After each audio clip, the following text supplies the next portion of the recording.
First, equity and excellence.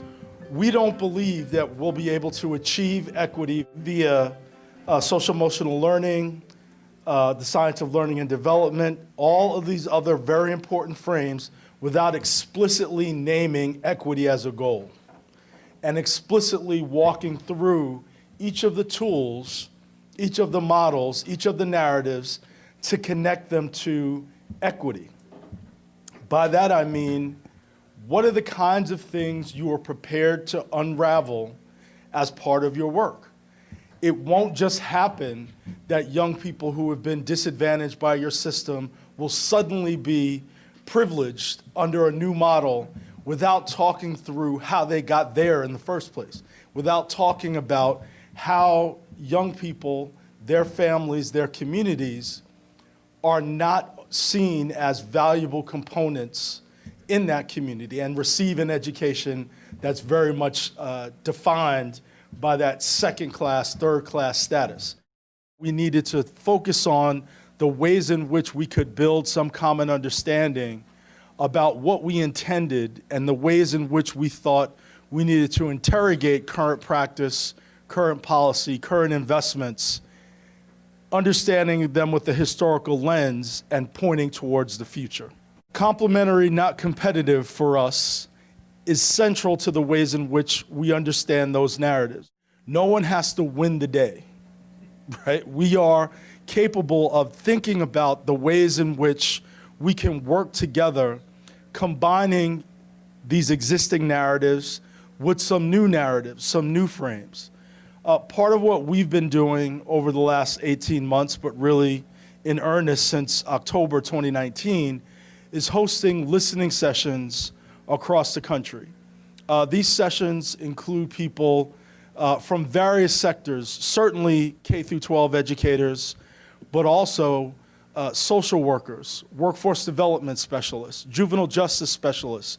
We want to understand what they understand about this work. Does it resonate? Does it make sense? Does it seem foreign?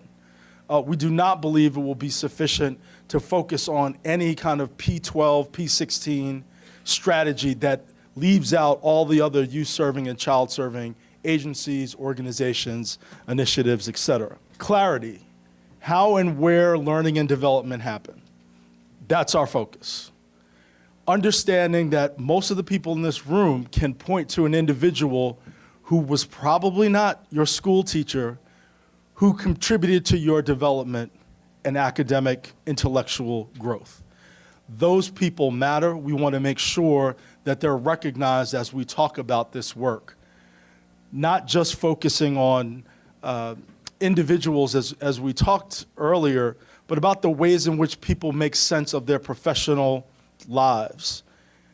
We believe it's going to be important also to talk about what adults are doing. What is professional learning, the science of learning and development for adults?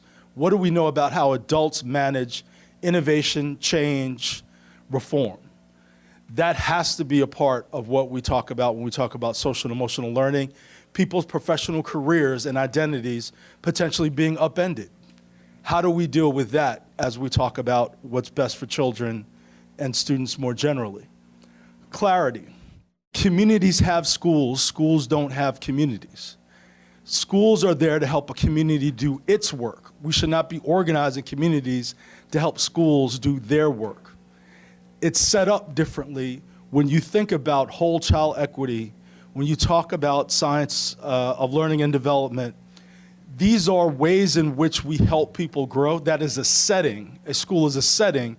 Grit, the ways in which that was weaponized, the ways in which this could potentially be weaponized to explain why young people can't overcome barriers instead of eliminating those barriers, right? How do you make super children? What we've heard from other authors, we're not just here to survive, right? We're not teaching young people to survive the environments that they find themselves in. Going out to places and talking about what we specifically mean, not what we hope you pick up implicitly, but being very explicit about what we mean and why we mean it and who we mean to benefit from it. Alignment may not be possible across multiple systems, multiple ways of understanding professional identities. Coherence, understanding where those differences are and where those similarities are, I think is a more appropriate target. And lastly, culturally relevant and resonant work, that it makes sense for people, that they see themselves in this work is critically important. That is, again, an intentional piece of work. It is not something that happens simply because we've decided that social and emotional learning is important, but language. What ways does this resonate with culture? What ways does it interfere with culture? What ways does it build culture? These are the kinds of questions I think we'll have to answer for social emotional learning. Simply being right will not be enough. Simply having the science behind us will not be enough to produce the kinds of outcomes that we're interested in.